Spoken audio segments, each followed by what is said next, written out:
हालत देख लीजिए, गलियों की हालत देख लीजिए, औरंगाबाद जिले का हालत देख लीजिए कि औरंगाबाद के ग्रामीण सड़कें जो हैं अंतिम सांस ले रही हैं। गांव की हालत ये है कि एक ज़माना था कि औरंगाबाद बिहार के नक्सलियों के नरसंहार के लिए जाना जाता था।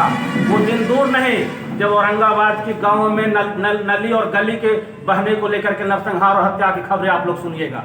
ये कौन लोग कर रहे हैं? यहाँ के स्थानीय विधायक कहाँ गायब हैं? पिछले 10 साल से आप विधायक हैं, आपने इसकी परवाह नहीं की।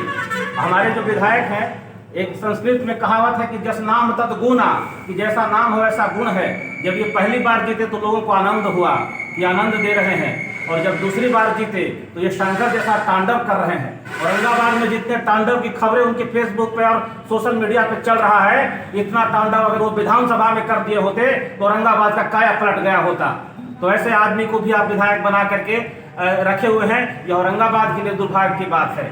तो इसीलिए बिहार सरकार के उन मंत्रियों के खिलाफ जो भ्रष्टाचार में नक से शिख तक डूबे हुए हैं, उनको एक्सपोज करने के लिए हम आज आप लोगों के बीच में है। और आप ये बात, आप लोकल मीडिया के लोग हैं, जो आपकी पहुंच गांव-गांव तक और गली-गली तक है। बिहार की आम जनता को, आम ग्रामीण को ये पता चलना चाहिए कि आपने पिछले 20 वर्षों से कैसे लोगों के हाथ में बिहार सौंपा है, जिन्होंने सिर्फ अपने परिवार के हितों की रक्षा की और बिहार की जनता को बदहाल कर दिया। उन्हीं मंत्रियों के खिलाफ भाई प्रशांत किशोर जिन्होंने आवाज उठाई है, इसमें अशोक चौधरी, सम्राट चौधरी, पवन जायसवाल और संजय जायसवाल लोग जो इस राज्य के मंत्री और प्रदेश अध्यक्ष हैं किसी पार्टी के, उनका खुलासा करने के लिए उनके खिलाफ जितने दस्तावेज हैं, उन दस्तावेजों को आपके बीच में हम लेकर के आए हैं कि आप लोग भी अपनी आंखों से देखिए और सोचिए कि कैसे ये लोग बिहार को बदलेंगे। और जितना बदहाल हो गया है और कितना बदहाली पर देखेंगे। महागठबंधन के औरंगाबाद जिले ने पिछले बार 6 के 6 सीटें महागठबंधन के झोली में डाल दी। हालत क्या है? महागठबंधन के लोग पिछले 5 साल से लगातार सिर्फ प्रोफाइल बांट रहे हैं।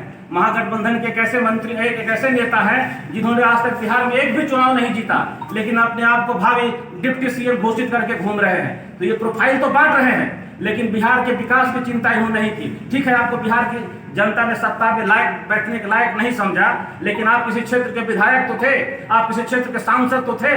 तो विधायक के नाते और सांसद के नाते जो दायित्व आपके कंधे पे था, उसका निर्वहन आपने ठीक से क्यों नहीं किया? उसके लिए भी कोई सरकार आपको रोक रही थी क्या?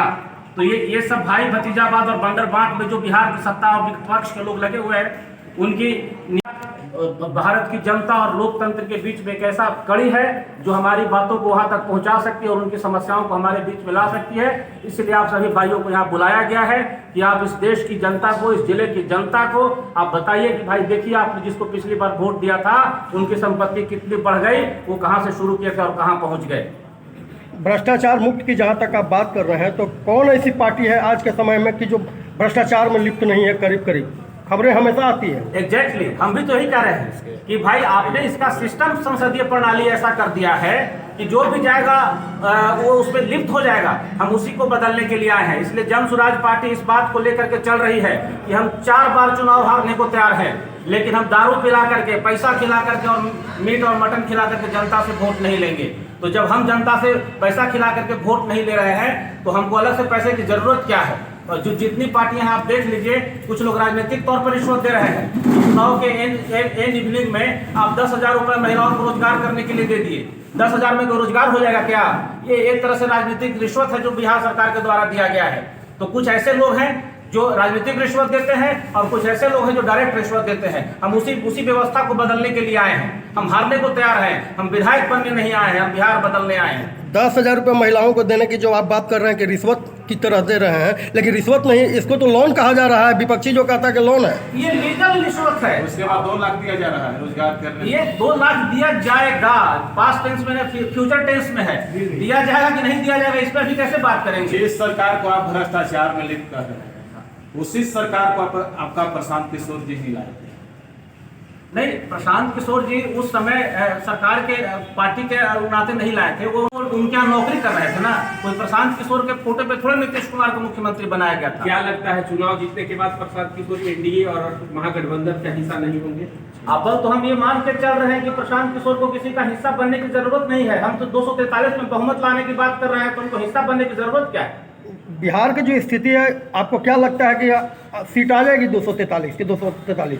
देखिए, एक जातिवाद की यहाँ राजनीति होती है उर्दू में और कहावत पार्टी है, लेवल की। उर्दू में कहावत या शेर है कि कौन कहता है कि आसमां में सुराख नहीं हो सकता, एक पत्थर को तबीयत से उछालो यारो। तो हम भी जानते हैं, आप भी जानते हैं कि पत्थर उछालने से आसमान में सुराख नहीं होता है, लेकिन पत्थर का उछाला जाना आपके प्रयास करने का प्रतीक है कि मैं जानता हूं कि पत्थर उछालने से आसमान में सुराख नहीं होगा, लेकिन हमने सुराख करने की कोशिश तो की। तो जन स्वराज पार्टी उसी कोशिश का नाम है कि हम जानते हैं कि बिहार एक झटके में बदलेगा कि नहीं बदलेगा, लेकिन अगर यही सोच करके सब लोग अपने अपने घरों में बैठे रहेंगे तो इसको बदलेगा कौन? आज हमारी पार्टी में जो लोग आए हैं ये प्रोफेशनल पॉलिटिशियंस नहीं है।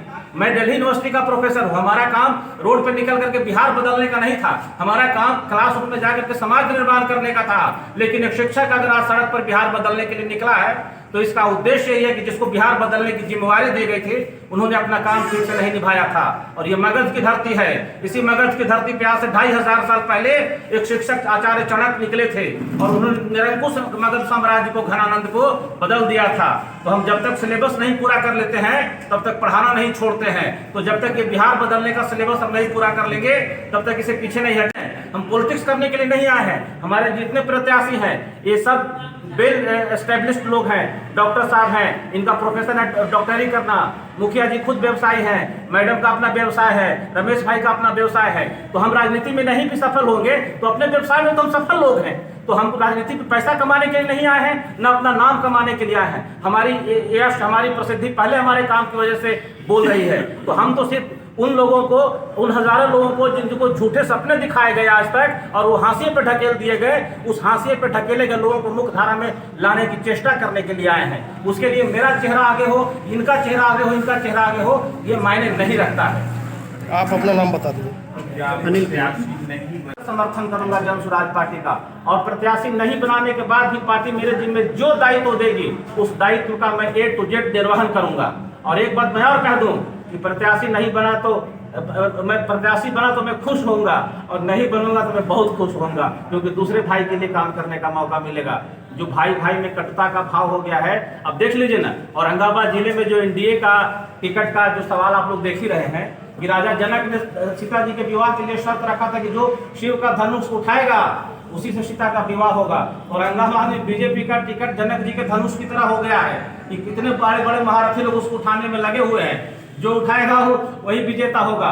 लेकिन धनुष और तीर दो अलग अलग पार्टियां, एक तीर वाली पार्टी, एक धनुष वाली पार्टी है। अगर तीर और धनुष में जिस तरह से कोऑर्डिनेशन का भाव दिख रहा है एनडीए की बैठकों में, तो खाली धनुष तो भगवान शंकर का भी टूट गया था। तो औरंगाबाद में एनडीए का धनुष क्या है, उसको तो जन स्वराज पार्टी उठाते एक झटके में तोड़ देगी।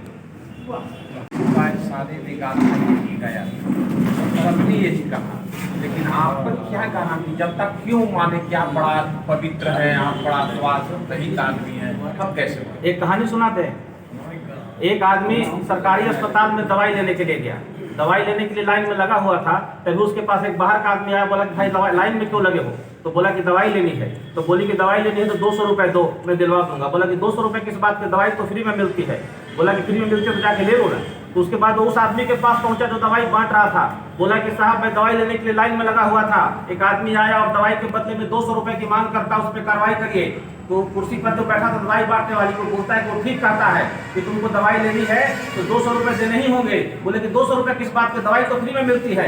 तो बोला कि मैं जो दवाई बांटने वाली कुर्सी पे मैं बैठा हूँ तो मैंने सीएमओ साहब को पैसे खिलाए, मेडिकल सुपरिटेंडेंट को पैसे खिलाए हैं। उसको और आश्चर्य हुआ कि वो बाहर का आदमी था, ये सरकारी कुर्सी पे बैठा व्यक्ति ऐसी बात कर रहा है। वो मेडिकल सुपरिटेंडेंट के पास पहुंचा, बोला कि साहब आपने हॉस्पिटल में जिसको दवाई बांटने का जिम्मा दिया है वो दवाई के बदले में 200 रुपये की मांग करता है, कार्रवाई करिए। सुपरिटेंडेंट साहब बोले कि वो ठीक करता है, तुमको दवाई लेनी है तो 200 रुपये देने ही होंगे। बोले कि 200 रुपये किस बात पे, दवाई तो फ्री में मिलती है। बोला कि फ्री में नहीं मिलती है, मैं जो यहाँ मेडिकल सुपरिटेंडेंट बना हूँ तो मैंने हेल्थ मिनिस्टर को पैसे खिलाए हैं तो मेरी पोस्टिंग यहाँ हुई है। वो हेल्थ मिनिस्टर के पास गया, बोला कि साहब आपने जिसको अस्पताल में मेडिकल सुपरिटेंडेंट बनाया है वो दवाई के बदले में 200 रुपये की मांग करता है, उसमें कार्रवाई करिए।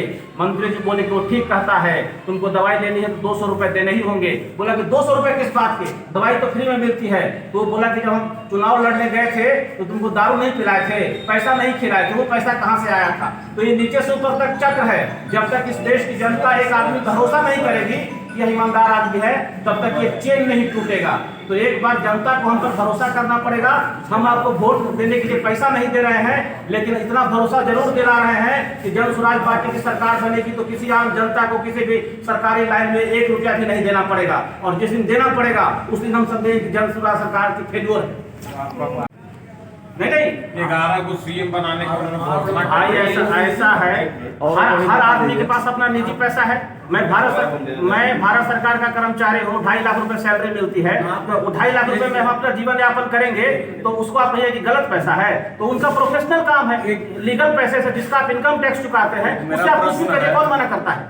और किसी सज्जन